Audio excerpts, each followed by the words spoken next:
All right, guys, I got my new Subaru and I hear a buzzing sound. What could this be? So let's get down here and find out.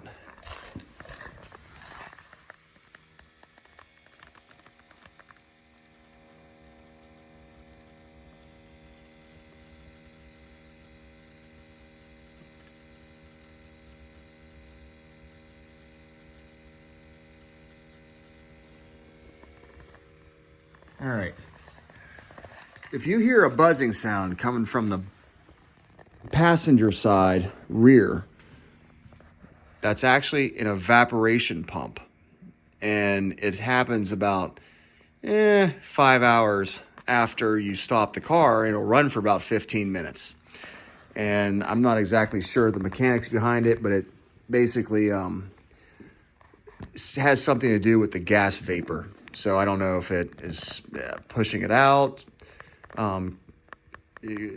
sucking it in. I don't know. But anyway, it's in the manual. So if you hear that, don't freak out. It's normal. All right, guys. Later.